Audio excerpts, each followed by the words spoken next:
I got married to a man who liked me even though I was fragile and shy. I thought we were happy, but while I was in the hospital, my husband met a beautiful divorced woman. He decided to leave me, saying I didn't work and wanted $800 a month as compensation. He went ahead with the divorce coldly. My name's Michelle, and I quietly work in an office at a real estate company. I've never been particularly interested in real estate or office work.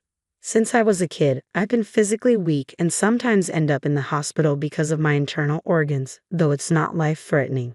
People were worried if I could work, especially with my health issues, but my parents suggested I try office work. I've been managing fine, even with occasional hospital stays. I've been doing well at my job, and my colleagues understand my situation. I met my husband Tony at a social gathering set up by a friend, kind of like a group blind date. I wasn't sure about romance because I thought my fragility would be a problem for anyone. I didn't date much, and before I knew it, I was over 30. My friend encouraged me, saying, "You should find someone who understands you, Michelle. Your condition doesn't affect your daily life much. Let's stay positive." So she invited me to an event. I didn't think it would work out. There were 3 men, one of whom I liked, but he seemed interested in another woman. I didn't feel particularly attractive, and the other women there seemed prettier. I had given up on finding someone there, but then Tony, who later became my husband, approached me. He was thoughtful, offering me soft drinks since I didn't drink much. But as I listened to him, I realized he wasn't the one I wanted to be close to. I dreamed of marrying someone like a top actress. Hearing his confidence made me wonder about him and even feel a bit repelled. However, despite that, he kept talking to me. He asked, "What kind of guy do you like, Michelle? Do you want to get married?" Because I was eager to get married soon, Tony kept talking to me, showing persistence. At first, I thought he was shallow, but we exchanged contacts. Surprisingly, Tony kept contacting me frequently, even asking me out. Gradually, my feelings for him grew. However, I was still worried.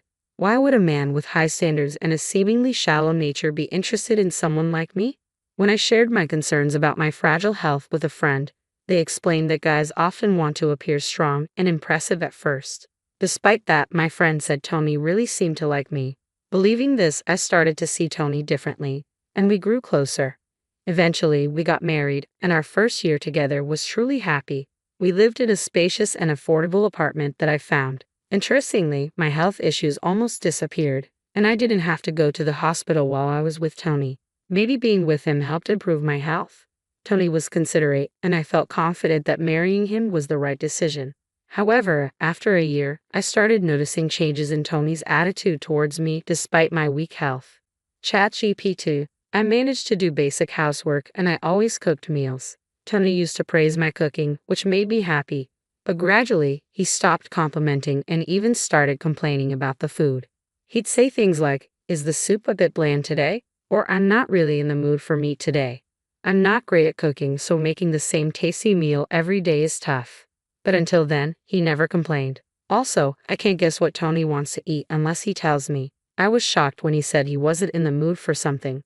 Still, I loved Tony and wanted to meet his expectations. However, his attitude towards me got worse.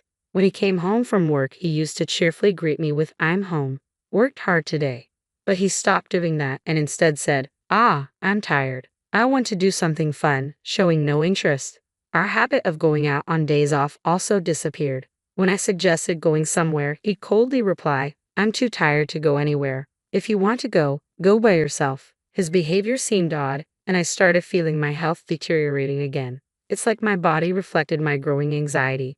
Then Tony started coming home late from work and going out with friends on his days off, saying he wanted to rest.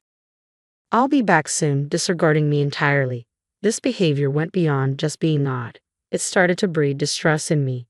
At the same time, my physical condition began to resemble the times I had health issues in the past. If this continued, I would end up hospitalized again, and I wanted to avoid that. Hospital stays usually last about 2 weeks, something I'd rather avoid. So I wanted to talk to Tony about our situation. One day when he returned from an errand, I asked him honestly, "Hey, you've been acting strange, haven't you? You're cold towards me. Have you started to dislike me? If you have something to say, say it. Otherwise, I'll go crazy." But he, perhaps drunk, bluntly spoke his true feelings to me, saying, "I'm not doing anything with you. I haven't started to hate you, but I don't love you anymore. Are you misunderstanding something? I dated you and even married you, you know. Besides, your income is low. I'm just stressed because there's nothing fun to do." He spoke in a detached manner. His clear and blunt words left me speechless and caused deep emotional hurt. The anger and sadness that followed were overwhelming. It was as if he didn't care about me anymore. Essentially, he had reluctantly dated and married me. This reminded me of when we first met at the mixer. I realized he had his sights on another woman. When she showed interest in another man, he turned to me, the leftover one. I thought his eagerness to marry was genuine, and I was his only viable option at that time. My fears about him being frivolous and not serious about someone like me were confirmed. As these thoughts raced through my mind, my health worsened. There was one thing I wanted to correct in Tony's words, but I no longer felt the need or desire to say it. Not wanting Tony's care, I called my workplace to inform them of my impending episode and took a taxi to the hospital.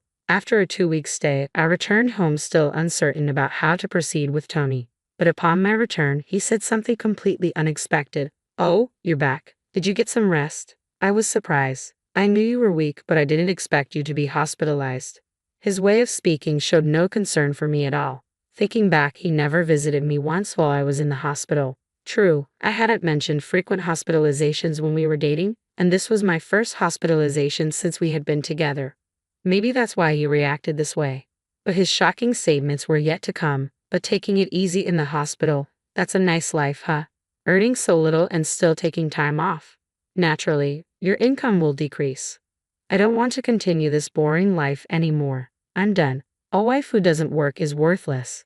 Let's get a divorce." Tony said this without any remorse. I was dumbstruck by his sudden declaration. Then he added, "Actually, I decided something while you were in the hospital. I decided to marry this woman." He showed me a photo on his smartphone of a very beautiful woman, his new girlfriend. It confirmed what I always knew. He likes beautiful women.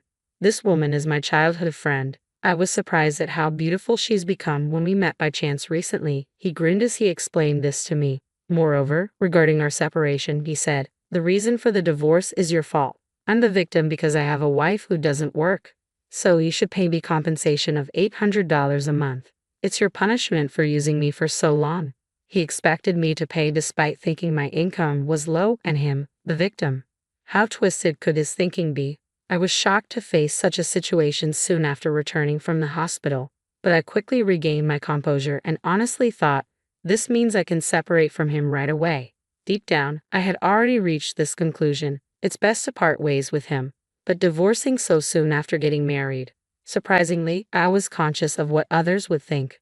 However, his current behavior was a wake-up call. I decided to accept his demands, so I took out the divorce papers I had prepared earlier, signed my name, and handed them to him. "All right, if you have a new fiancé, I understand. Here are the divorce papers. Sign them quickly," I said. He looked surprised for once and said, "Oh, that was quick.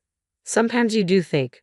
Now we can get divorced." He signed the papers, grinning, and handed them back to me, saying, "Don't forget about the compensation. Start transferring it by the end of this month." Then he went back to his room. He must have been surprised. He didn't expect me to comply so easily. But I had been contemplating divorce anyway. It was just a matter of time. However, I hadn't accepted everything he said. Compensation, that's another story which he'll realize later. A week or so after moving out of the house I shared with Tony, my health was stable, and I was going about my daily life. After work one day, I checked my phone and saw over 200 missed calls from an unknown number. What? Over 200 missed calls? When I opened the history, Tony's name was listed repeatedly. Seeing this, I couldn't help but feel relieved because I knew why he had been calling. When I called him back, his panic was obvious. "Hey, I got a demand for $50,000 in compensation. That's too much, don't you think?" But how could he not understand without an explanation? "Well, you were cheating on me with your fiancé. While we were still married, right?" Was her name Hillary Johnson? "She's really beautiful, isn't she?" He was flustered when I mentioned her name. "What are you talking about? More importantly, how do you know her name?" The answer was simple. Why do I know? Because I hired a detective. Your actions were obviously suspicious, so I decided to ask for a little help. They contacted me right away, saying it was a definite case. They even showed me proof photos. "According to the latest information, you had her stay over at our house just 3 days ago." Right, by the way, I filed for divorce the day before yesterday, so we were still married 3 days ago. Telling him this, he looked like he was about to explode. He had demanded compensation from me, but this was why I refused to accept that part. Detectives are amazing, but they sure cost a lot of money. When I mentioned that, he nervously asked, "That's true, but you don't have that kind of money, do you?" But that was just his misconception. Indeed, my salary as an office worker wasn't significant, but now I'm ready to reveal the truth. I wanted to counter when he called me low income, but I do have about $400,000 in rental income. The reason being, my father is the president of the real estate company. I work for the company passed down from my great-grandfather, which owns roughly 100 buildings and apartments. My father put several of those properties in my name, perhaps his way of showing love. So, the rent from those properties goes into my account. However, he always told me to do my best in my office job. Tony always assumed I was just a weak, low-income office worker but was quite shocked to learn the truth. Seriously, you should have said that earlier. He realized he had let go of a big fish. If he had treasured me, he could have had a lot of fun, but his misfortune didn't end there. So, the apartment you're living in now is actually mine. I just picked it because it was vacant. That's why there was no rent, but if you continue living there, the rent is $2,000 a month. Looks like your entire monthly salary is going to be gone. He always claimed I was low income, but his salary wasn't great either. That's why I chose one of my properties for him. Now it might be too late to tell him. And then another tragedy struck him. The beautiful fiancée, Hillary, apparently got to know the truth. It seems she was being claimed for compensation as his affair partner, and naturally, the engagement was called off, and she disappeared from Tony's life. Tony, having spent his meager salary and even borrowed money to impress Hillary, ended up with nothing in the end. It's a result of his arrogance and lack of effort, thinking he could land a big catch without trying. As a result, Tony lost his wife, his home, and his new fiancée in an instant. All that remained was his considerable debt. Finally, he said to me, "Hey, let's give it another try. You're the one for me, after all." Such a desperate statement. But without it, he would have an even more boring life than before. However, as far as I'm concerned, he no longer means anything to me. But you would say you were just with me because you had no choice, right? Don't worry about me. I'll be fine, I replied casually and decided to end the call. His calls continued, but they were so annoying that I blocked his number. Since then, he has been evicted from the apartment and lives in a shabby place, struggling with debt. He works from morning till night, but another hardship hit him. Hillary's acquaintances, tough-looking guys, found out where he lived and started threatening him. "You're going to pay the compensation she's being charged with too." While their methods are forceful, what they say isn't unreasonable. After all, Hillary was deceived. Thus, Tony's debt only grew. Now he's so dispirited that no one wants anything to do with him. As for me, I'm in good health, free from major stress. The episodes have stopped, and overcoming this huge obstacle has perhaps made me mentally stronger. My office work no longer suffers, and my parents are happy. Now I focus on not stressing myself and being honest with my feelings. When asked about my next relationship, I think I'll stay away from it for a while. Work has become enjoyable, and I find it fulfilling. Before thinking about romance, I plan to travel, something I couldn't do before due to my health concerns.